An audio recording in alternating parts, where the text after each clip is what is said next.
Greetings everyone. Welcome to this session of international relations.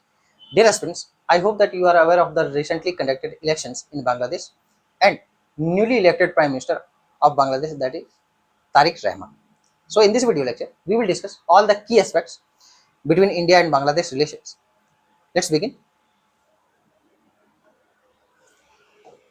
So first we will discuss the context. What is the context? Why are we discussing this lecture? Then we will see the political ups and downs in Bangladesh, right? Apart from that, we will also see the historical background between India-Bangladesh relations. See, whenever you study international relations between and especially between the two countries, you must know about the background of both countries' relations. Right? That is very important. You must know the background of both countries, right? In brief. Then we will discuss the challenges and opportunities for both parties, that is India and Bangladesh.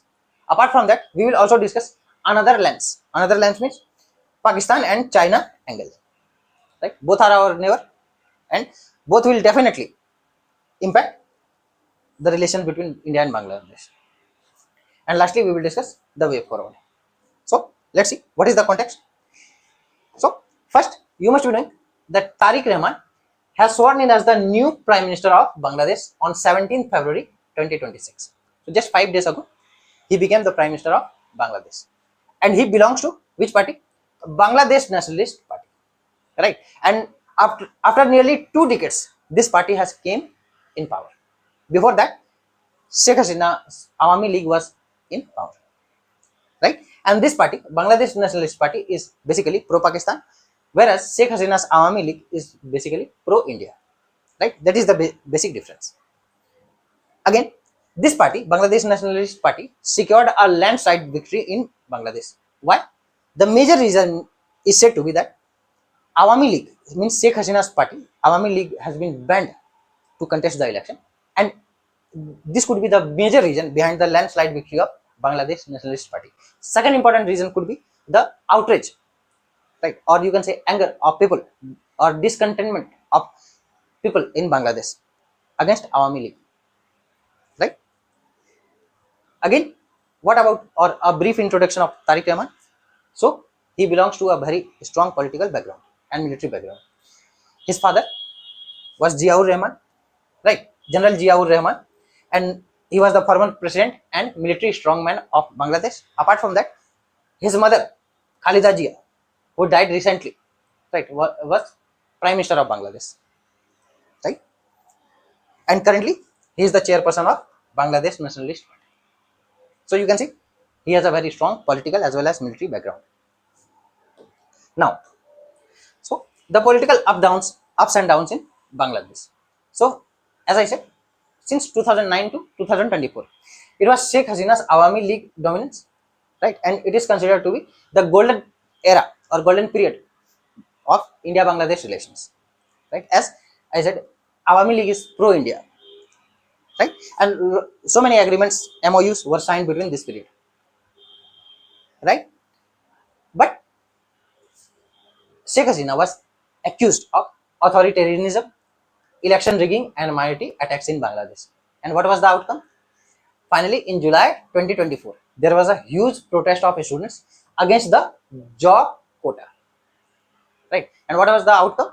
Outcome was that Sheikh Hasina had to flee, right? He had to leave Bangladesh, right? And finally, what? She was ousted from power. Apart from that, as Sheikh Hasina flees Bangladesh, Muhammad Yunus took over the charge of interim government, right? And here he did a little bit, you can say, minor reforms. But here, July Charter referendum, right? And here, political killings, instability, lawlessness were seen. And finally, 2026 elections, Bangladesh Nationalist Party got landslide victory, right? And what could be the major reason? As I said, two major reasons. First, people's anger, and second, Awami League was not in the race, right? Now, what is the current challenge for, or what are the current challenges for Bangladesh Nationalist Party?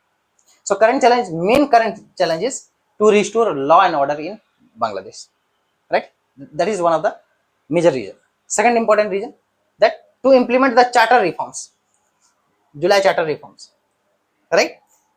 And third, to manage the rifts with National Citizen Party. And another important challenge is addressing safety of minorities. See, Bangladesh, right? Around 80% is Muslim majority, right? And rest 20% are minorities. That is approx division, right? So safeguard of minority is again one of the great challenge for BNP, Bangladesh Nationalist Party. Now about India-Bangladesh relations. So you must be knowing the role of India, right? Especially as creating Bangladesh as a separate nation and recognizing it as a separate nation, right? So India played a decisive role in the Bangladesh Liberation War, right? We all know the story. No need to discuss here, right? And Sheikh Mujibur Rahman that time, but he got a lot of support from India, right?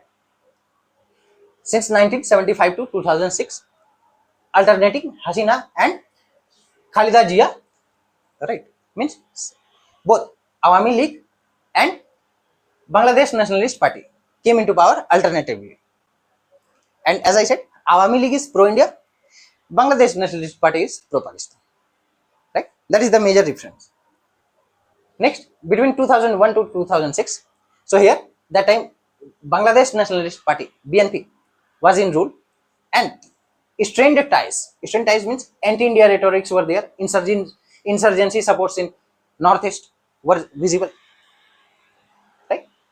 Then came 2009 to 2024, called as what Hasina era and golden period of India-Bangladesh relations, right? And during this period, right, we will discuss, but in short I am telling you, lot of agreements, boundaries, right, lot of agreements, MOUs were signed. For example, land boundary agreement 2015 was signed, right? Apart from that, transit connectivity projects, security related cooperations were seen. Apart from that, now as we have discussed that July 2024, right, student protest in Bangladesh leading to what, removal of Sheikh Hasina, and Muhammad Yunus took over the charge as interim government, right? So post August 2024, Yunus interim government, Yunus Muhammad Yunus, right? And India's cautious but engaged. Though India was cautious, but it engaged with Bangladesh. For example, it provided humanitarian aids whenever Bangladesh required, right? Apart from that, and finally, we have seen just few days ago that the power has shifted to Bangladesh Nationalist Party, and currently Tarique Rahman has become the Prime Minister of Bangladesh. Now, now let's move forward. So, some of the agreements that was signed between India and Bangladesh. So, let's discuss. You can use these examples in your answers. So, Framework Agreement on Cooperation for Development, it was signed in 2011. Land Boundary Agreement, we have already discussed. It was signed in 2015 and came into force in 31st July 2015. And you must be knowing that 162 enclaves were means issue related to 162 enclaves were resolved. 111 enclaves from India and 51 enclaves from Bangladesh were exchanged. Simple. Another coastline shipping agreement 2015, protocol on inland water transit and trade updated in 2020 and 2022. Other agreements, MOU on use of Chattogram and Mongla ports 2018 and 2022, right? Memorandum of Understanding on Defense Cooperation in 2017. Other ongoing or completed projects. So there is a complete list. So you can just have a quick look, right?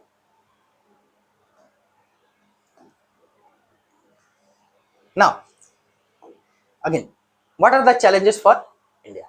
Current challenges. See, as I said, Bangladesh Nationalist Party is pro-Pakistan, right? This is so.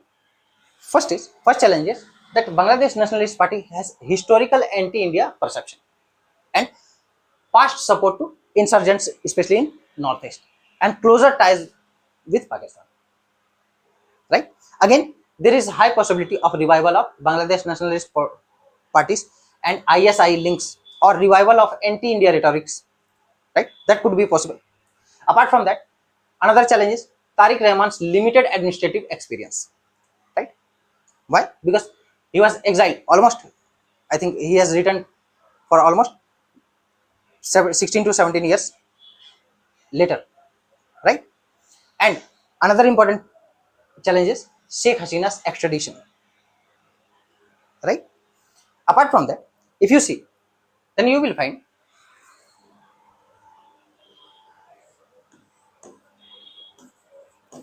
that India, right, has played its card. How? For example, when Khalida Zia, right, died, that time our external affairs minister, Mr. S. Jaishankar, visited Bangladesh. Right? So India has played its card. Apart from that, when Tarique Rahman became the prime minister just 5 days ago, Mr. Narendra Modi congratulated him, right? Especially in Bengali, right? So here again during elections, means when the elections were conducted in Bangladesh, India also sent his means its representative in Bangladesh. So here India has played its own card, and when there was interim government, right, headed by Muhammad Yunus, that time also India provided humanitarian aids, and India was engaged with Bangladesh. We didn't cut off, right? Apart from that, now challenges for Bangladesh. So first challenge we have already discussed that what is the main challenge currently is to restore law and order. That is one of the greatest challenge. Second, implementation of July Charter reforms.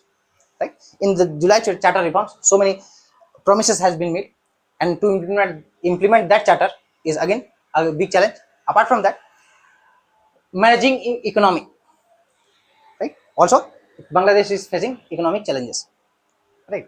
So here managing economy while balancing India and China, because China has also done a lot of investment in Bangladesh. And lastly, another important challenge is what? Safeguard of minorities. That is very important. That is very important, very significant challenge for Bangladesh. Simple. Now, opportunities for both. So here, both can means India and Bangladesh can have a mutual exchange of talks. Right? They can resolve the issues on by sitting on table. Right? So here, such opportunities are there, and so many ongoing projects are there between India and Bangladesh. Right? Now, Pakistan and China. So first, Pakistan.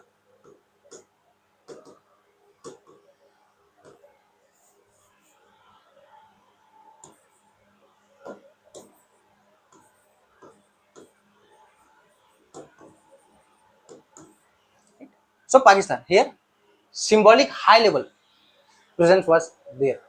Right? Means when Tarique Rahman was taking the oath, that time there were means high level of presence from Pakistan's side in Bangladesh. Again, Bangladesh Nationalist Party is historically closer to Pakistan. As I said earlier, that Bangladesh Nationalist Party is pro-Pakistan. Awami League of Sheikh Hasina is pro-India. That could be another challenge. Apart from that, anti-India play is possible. Right? Again, insurgencies, especially in Northeast. Right? So, such things could create a challenge. Now, China. So, mainly China, right, has done a lot of investment. Right? Investment, whether infrastructure or in the forms of it has provided loans to Bangladesh. So, again, China is also a great challenge. between India and Bangladesh relations. Right? Now let's see the way forward. So, what is the way forward? So, engage constructively. High level visits. High level visits means whether ministerial level or prime ministerial level visits from both sides. Economic packages. India could provide economic packages. Right? Soft loans. Soft loans means loan at very low interest rate for a longer period. Right? Security dialogues. Obviously, especially northeast area, that is closer to India or near to India and Bangladesh border. Apart from that, avoid overreaction to rhetorics, focus on mutual interest, trade connectivity, counter terror. Right? And one more thing I would like to tell, that here India could avoid to reminding Bangladesh every time its role. Right? Its role means what it has done in past. So it could for a short period it could be avoided. Right? Protection of minorities, that should be priority for both countries. Apart from that, right, leverage act east and neighborhood first policy. That is that such policies could give a greater measure or benefit. Lastly, Bangladesh. So here, law and order, monetary safety, pragmatic foreign policy, balancing China without alienating India. So for Bangladesh to maintain India, balance between India and China. That is one of the greatest challenge for Bangladesh. So in this video, we have discussed all the key angles. Thank you for watching.